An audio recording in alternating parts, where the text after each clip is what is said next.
Good afternoon, brethren. This is Big Judah coming to you guys from California. Before I begin, I want to give all praises to the Most High. I also want to acknowledge the earthly mother, who is wisdom, who is the Holy Spirit. I also want to give acknowledgement to Yahweh Shai. I pray that the Most High blesses this lesson today. We're going to be talking today about the plagues of Egypt. You know, since we are coming on into the last days, and it's pretty evident that the signs all around us, you know, that we've come to the end, and that the Most High is making it very plain, and He's showing us so many different things, and He's increasing knowledge and understanding, and we're seeing the depth of the deception that has been perpetrated on our people. And as we rise and get more knowledge and understanding, you know, through the grace of the Most High and Him sending the Holy Spirit in order to bring us back from this valley of dry bones, you know, we starting to be able to see the depth of all the stuff that's been going on around us, you know, for these last few hundred years. And it's just amazing because as we rise, as we you know, become more aware of what's happened to us, you see the rest of the world falling down, and that foundation that they've had and to prop themselves up, you know, the legs of on that stool is just falling over. You know, where we were prophesied to wake up in the land of our captivity, the dry bones coming back together, knowledge increasing, and as that all happens, the world around us is collapsing financially. You know, just waiting for this final collapse to begin. Everything just being held up by smoke and mirrors. You know, morally, you know, what is right is now wrong. What is wrong is now right. You know, lies are being exposed. You know, and that's where that's kind of like where we're at right now. But what I want to talk about is how we need to be patient and make sure that we wait on the Most High. So, because the plagues of Egypt are, you know, close at hand. And I want to read something real quick because this is what we're at right now. This is the kind of the time period that we're at right now. Let's go to the book of Isaiah, chapter 54, verses 7 and 8. For a small moment have I forsaken thee, but with great mercies will I gather thee. In a little wrath I hid my face from thee for a moment, but with everlasting kindness will I have mercy on thee, saith the Lord thy Redeemer. And what we're seeing is the Most High turning His face from the other nations. For when he was you know, concentrating on them, and He had turned His face away from us, we were in a horrible situation. We were in horrible straits, and the Most High's face shined upon the Gentiles, and they were, you know, on top, loving life, you know, feeling as if, you know, they were world beaters, you know. But now, as the Most High is now turning His face towards us, you know, we are becoming more empowered. And you start to see it now how they are now being switched and being moved down, you know, to where the Most High had them in the original position. And that's kind of like what's going on right now. And we were told, you know, a lot of times, like, hey, you know, we need to pull yourselves up by your bootstraps. You guys need to, you know, we were judged by the other nations. They always love to tell us that, you know, you guys need to do this and that. But these plagues, like I said, that happened before are set to happen again.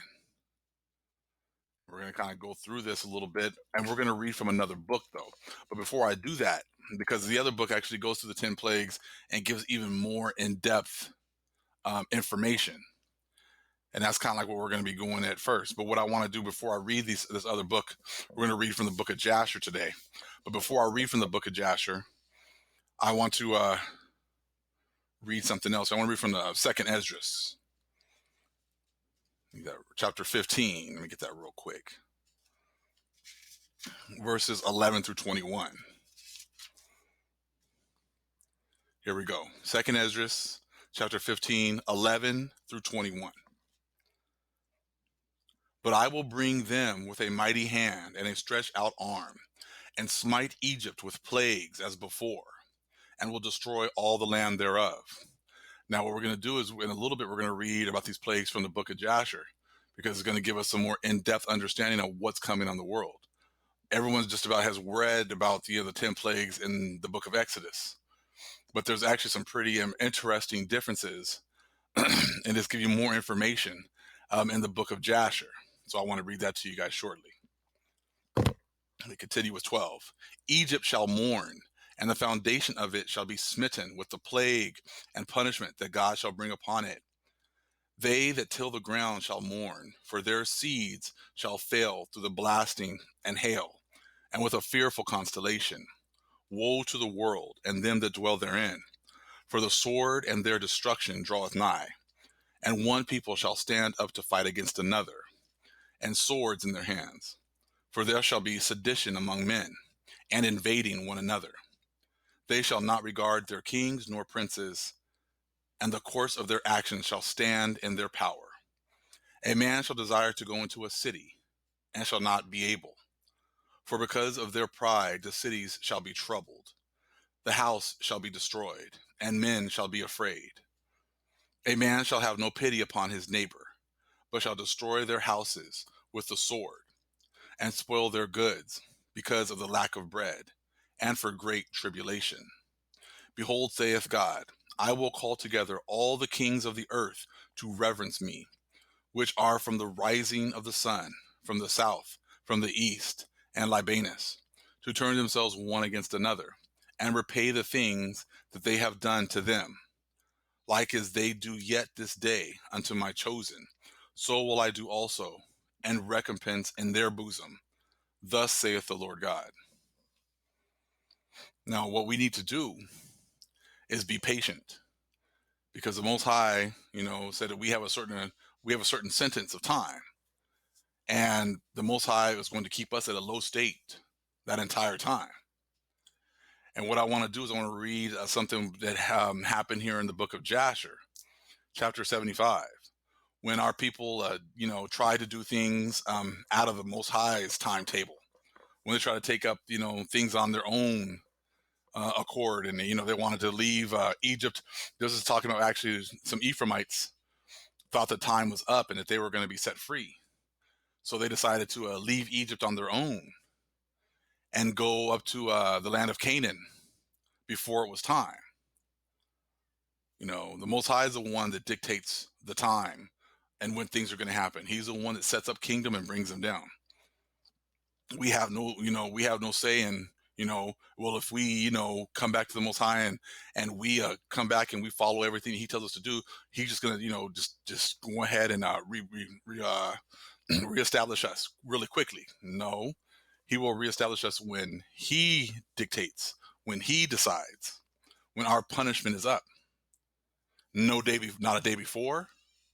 So we have to make sure that we understand that we have to serve out our sentence until the Most High says otherwise. So I'm going to read a couple of verses from the book of Jasher, chapter 75. Before it says, it's a little breakdown of what this chapter is about. 30,000 Ephraimites decide to leave Egypt.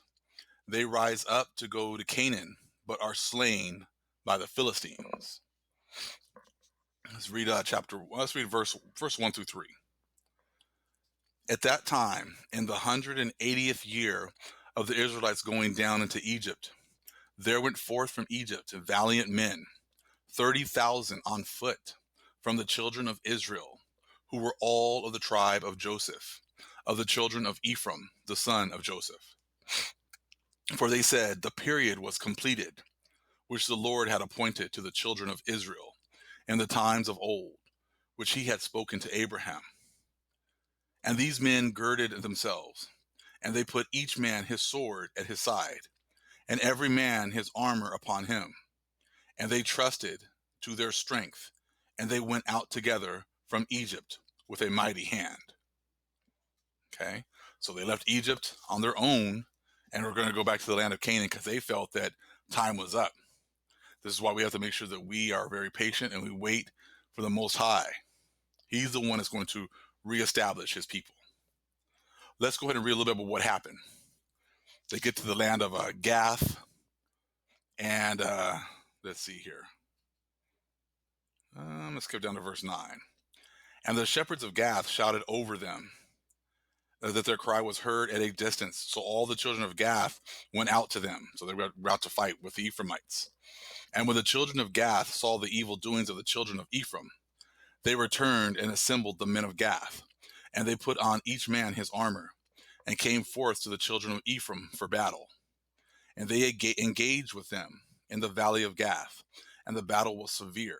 And they smote from each other a great many on that day. And on the second day, the children of Gath sent to all the cities of the Philistines, that they should come to their help, saying, Come up unto us, and help us, that we may smite the children of Ephraim, who have come forth from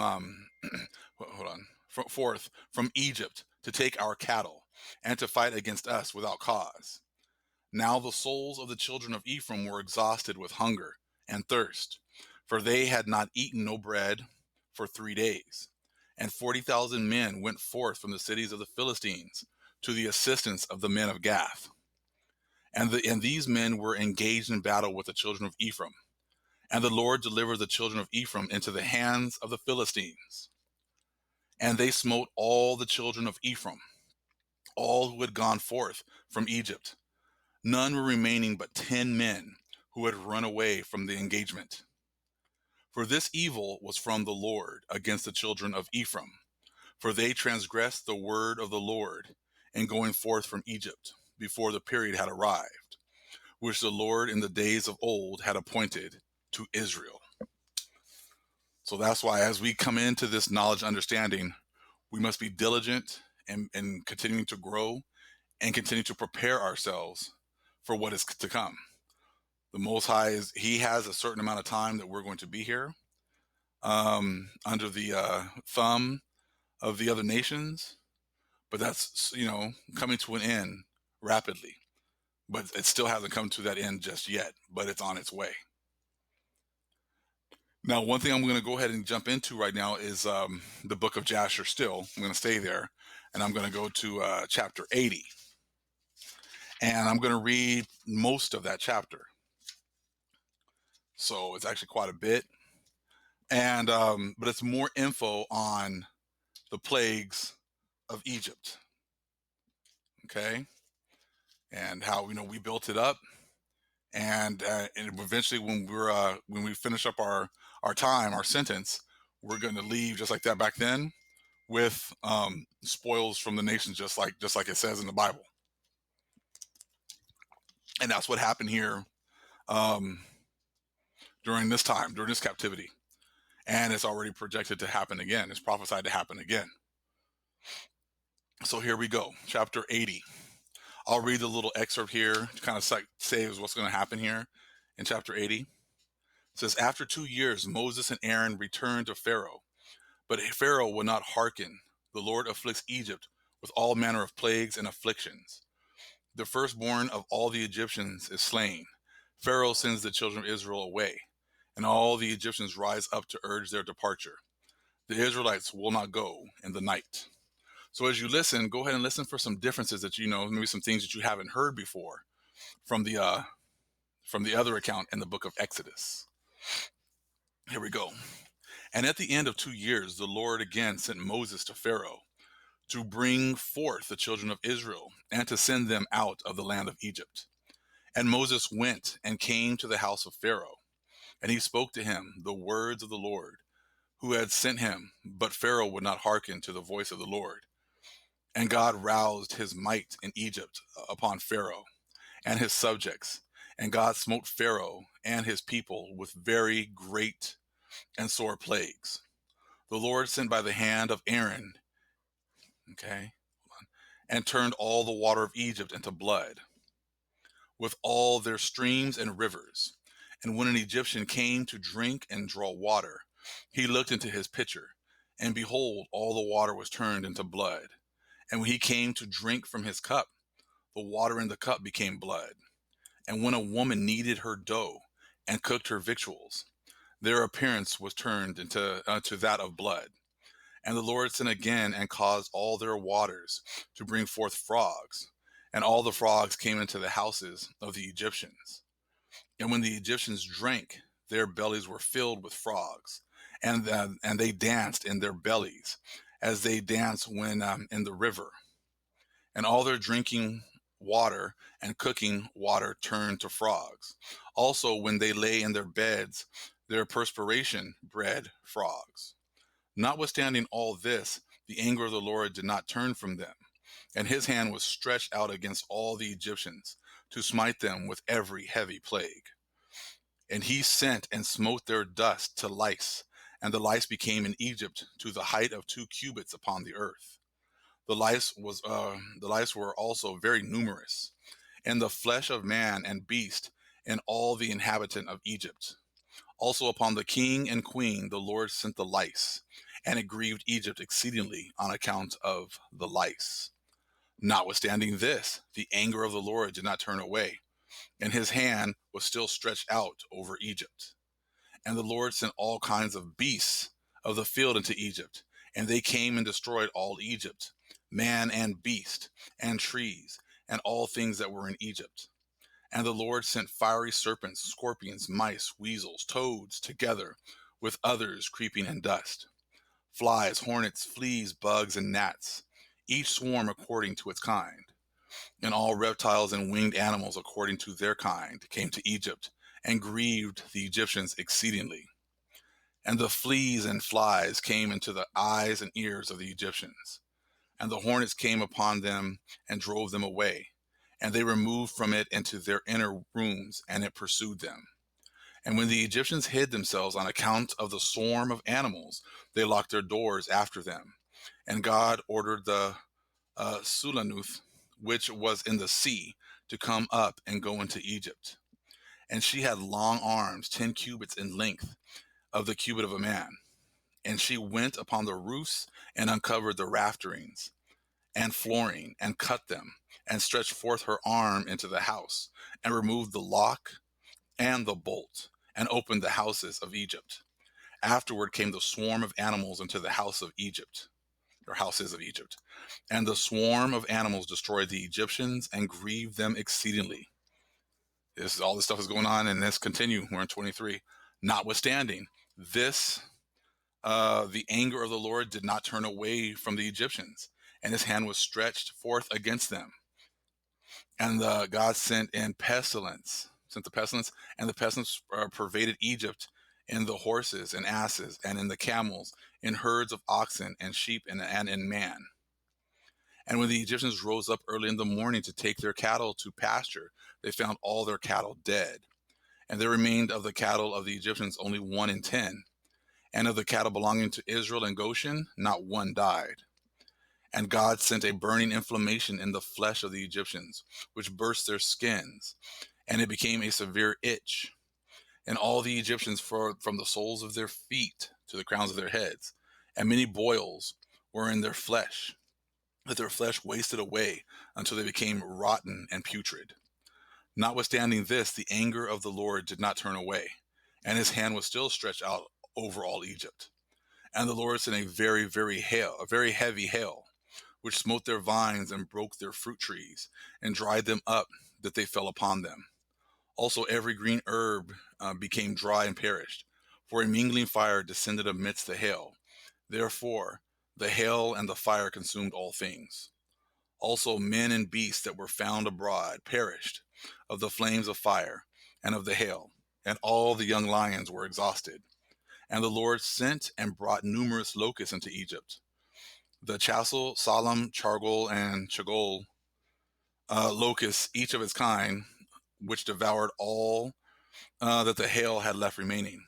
Then the Egyptians rejoiced at the locusts, although they consumed the produce of the field, and they caught in them in abundance and salted them for food. And the Lord turned a mighty wind of the sea, which took away all the locusts, even those that were salted, and thrust them into the Red Sea. Not one locust remained within the boundaries of Egypt. And God sent darkness upon Egypt, that the whole land of Egypt and Pathos became dark for 3 days, so that a man could not see his hand when he lifted it to his mouth. At that time died many of the people of Israel who had rebelled against the Lord, and who would not hearken to Moses and Aaron, and believed not in them that God had sent them, and who had said, We will not go forth from Egypt, lest we perish with hunger in a desolate wilderness, and who would not hearken to the voice of Moses. And the Lord plagued them in the 3 days of darkness, and the Israelites buried them in those days, without the Egyptians knowing of them, or rejoicing over them. And the darkness was very great in Egypt for 3 days. And any person who was standing when the darkness came, remained standing in his place. And he that was sitting remained sitting, and he that was lying continued lying in the same state. And he that was walking remained sitting upon the ground in the same spot. And this thing happened to all the Egyptians until the darkness had passed away. And the days of darkness passed away, and the Lord sent Moses and Aaron to the children of Israel, saying, Celebrate your feast, and make your Passover, for behold, I come in the midst of the night amongst all the Egyptians, and I will smite all their firstborn, from the firstborn of a man to the firstborn of a beast. And when I see your Passover, I will pass over you. And the children of Israel did according to all that the Lord had commanded Moses and Aaron. Thus did they in that night. And it came to pass in the middle of the night that the Lord went forth in the midst of Egypt, and smote all the firstborn of the Egyptians, from the firstborn of man to the firstborn of beast. And Pharaoh rose up in the night, he and all his servants, and all the Egyptians. And there was a great cry throughout Egypt in that night, for there was not a house in which there was not a corpse. Also the likenesses of the firstborn of Egypt, which were carved in the walls at their houses, were destroyed and fell to the ground. Even the bones of their firstborn who had died before this, and whom they had buried in their houses, were raked up by the dogs of Egypt on that night, and dragged before the Egyptians, and cast before them. And all the Egyptians saw this evil, which had suddenly come upon them. And all the Egyptians cried out with a loud voice. And all the families of Egypt wept upon that night, each man for his son, and each man for his daughter, being the firstborn. And the tumult of Egypt was heard at a distance on that night. Okay, so I'm going to stop on that right there. Because that account there was gave some more in-depth, understanding and more graphics. Kind of told a little bit more about what was going on. And it was talking about how the Most High was just, showing his power. He was demonstrating how he was the Most High above all powers, and how he is there for his people. He allowed his people to be afflicted for a very long time. But when that time was over and the switch happened, it was just judgment after judgment after judgment after judgment. So I just wanted to make a quick video and kind of just share that. Maybe wet your whistle here.